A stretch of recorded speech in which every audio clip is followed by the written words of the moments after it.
2015 में कि दिल्ली की लिस्ट में जाट समाज ओबीसी की कैटेगरी में आता है, केंद्र की लिस्ट में नहीं आता है, तो उनको केंद्र की लिस्ट में भी डाला जाएगा। आज इस एक लाइन से आप सब इस इशू को बड़े आराम से समझ सकते हैं कि दिल्ली यूनिवर्सिटी में या दिल्ली यूनिवर्सिटी के किसी भी कॉलेज में राजस्थान के जाट समाज को रिजर्वेशन मिलता है, दिल्ली के जाट समाज को रिजर्वेशन नहीं मिलता। इससे बड़ी विसंगति और क्या हो सकता है, इससे बड़ा अन्याय और क्या हो सकता है।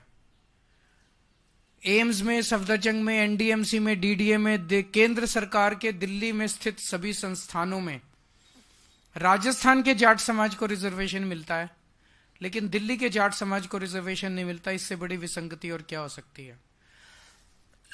इसे दूर करने के लिए पहले 2015 में प्रधानमंत्री जी ने आश्वासन दिया था जाट समाज को। उसके बाद 2017 में, 2019 में और 2022 में केंद्रीय गृह मंत्री अमित शाह जी ने आश्वासन दिया था। लेकिन ये बड़ी पीड़ा की बात है कि देश के सबसे टॉप के लीडर और नंबर 2 के लीडर दोनों ने आश्वासन दिया, लेकिन दोनों ने अपना आश्वासन पूरा नहीं किया। भारतीय जनता पार्टी वाले मेरे को खूब गालियां देते रहते हैं। मेरे उनसे निवेदन है कि गालियां को तो देते रहो, मुझे कोई दिक्कत नहीं, आप खूब गालियां दो, बस इसका जवाब दे दो कि जाट समाज का जो दिल्ली की ओबीसी लिस्ट में है उसको केंद्र की ओबीसी लिस्ट में कब डालोगे। प्रधानमंत्री जी इस चुनाव के दौरान समय समय पे दिल्ली आएंगे, दिल्ली आके वो भाषण देंगे। इस बात का जवाब दे दें कि जो उन्होंने 2015 में आश्वासन दिया था और जो उनके गृह मंत्री ने 2017, 2019 और 2022 में आश्वासन दिया था, वो जाट समाज को, दिल्ली के जाट समाज को केंद्र की ओबीसी लिस्ट में कब डालेंगे, ये बता दें। दूसरा, आज हम इलेक्शन कमीशन जा रहे हैं। हम लोग 3 बजे इलेक्शन कमीशन जाएंगे। मैं जाऊंगा, अतिशी जी जाएंगी, भगवंत मान जी जाएंगे, संजय सिंह जी जाएंगे और राघव चड्ढा जी जाएंगे। 2 मुद्दे हैं। अवध कुमार ओझा जी हमारे पटपड़गंज से कैंडिडेट हैं। उनका वोट ग्रेटर नोएडा में बना हुआ था। उन्होंने दिल्ली में वोट बनवाने के लिए 26 दिसंबर को फॉर्म 6 भर दिया, आवेदन दे दिया। उन्हें वहां से कोई जवाब नहीं आया। किसी ने उन्होंने कहा कि चूंकि आपका ग्रेटर नोएडा में वोट बना हुआ है तो आपको फॉर्म 6 नहीं फॉर्म 8 भरना पड़ेगा ट्रांसफर के लिए। तो उन्होंने 7 जनवरी को फॉर्म 8 भर दिया। कानून के मुताबिक 7 जनवरी लास्ट डेट थी फॉर्म 8 भरने की। इलेक्शन कमीशन के मैनुअल ये कहते हैं कि आखिरी डेट ऑफ नॉमिनेशन से 10 दिन पहले तक फॉर्म 6, फॉर्म 8, फॉर्म 7 भरे जा सकते हैं। 17 जनवरी लास्ट डेट है, तो 10 दिन पहले मतलब 7 जनवरी लास्ट डेट थी। उन्होंने लास्ट डेट को फॉर्म 8 अपना भर दिया कि मेरा ग्रेटर नोएडा से दिल्ली वोट शिफ्ट करवा दिया जाए। दिल्ली के चुनाव आयोग सीईओ,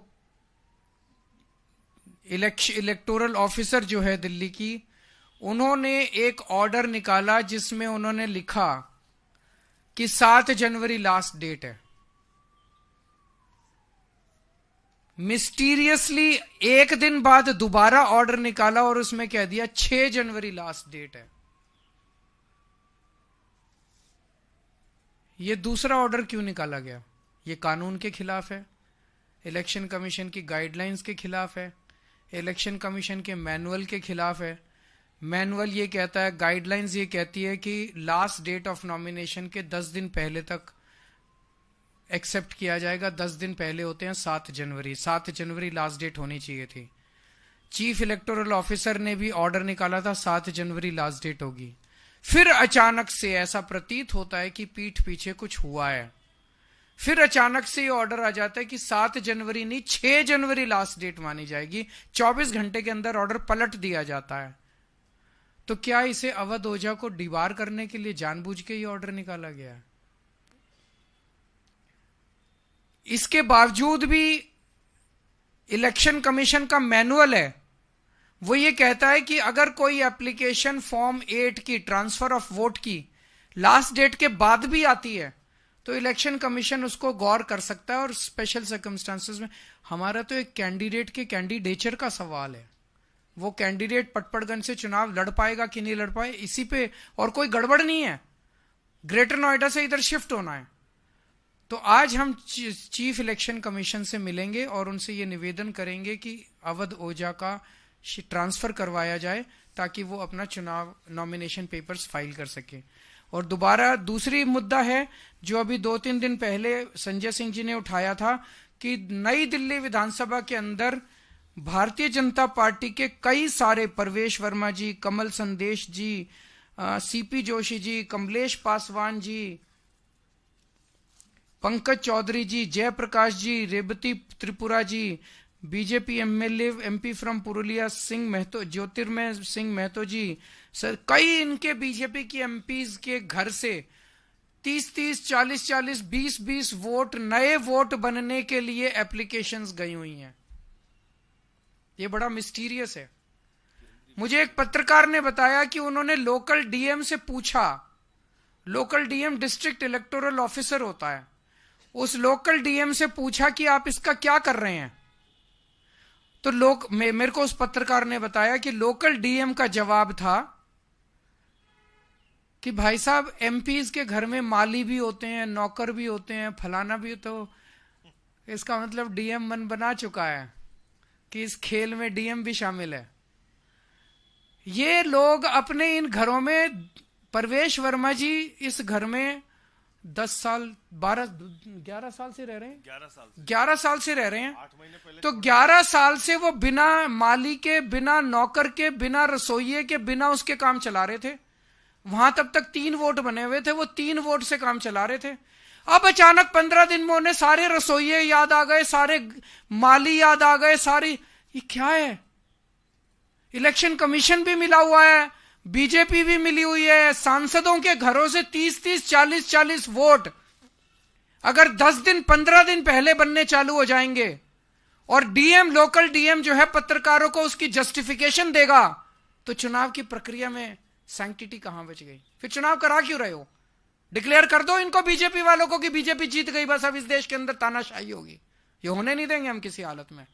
तुम हरियाणा, महाराष्ट्र जैसे मर्जी जीते होगे, दिल्ली की जनता ये एक्सेप्ट नहीं करेगी। ये फर्जीवाड़ा जो चल रहा है बीजेपी का, ये बीजेपी का जो धांधली चल रही है, इसका वोट कटवा दिया, उसका वोट जुड़वा दिया, ये दिल्ली के लोग नहीं होने देंगे, किसी हालत में नहीं होने देंगे। इन दोनों मुद्दों के ऊपर आज हम 3 बजे इलेक्शन कमीशन जाएंगे सब लोग। हमें समय नहीं मिल पाया क्योंकि कल रात को ही हमने रिक्वेस्ट भेजी है। हम इलेक्शन कमीशन के शुक्रगुजार हैं, जब भी हमने टाइम मांगा उन्होंने दिया। तो आज हम 3 बजे जाके वहां वेटिंग एरिया में बैठ जाएंगे, जैसे ही उनको समय होगा वो हमें बुला लेंगे अंदर। और चूंकि मामला बहुत अर्जेंट है, अगर तुरंत अवध ओझा का ट्रांसफर नहीं हुआ तो वो नॉमिनेशन पेपर नहीं भर पाएगा, और अगर तुरंत इसके कार्रवाई नहीं हुआ और डीएम, लोकल डीएम मिला हुआ है इनके साथ, डीएम ने अगर ये सारे ऐड कर दिए वोट तो फिर उनको रिजेक्ट कराना मुश्किल हो जाएगा, क्योंकि अब लास्ट डेट खत्म हो चुकी है। तो इन दोनों मुद्दों के ऊपर आज हम उनसे मिलने के लिए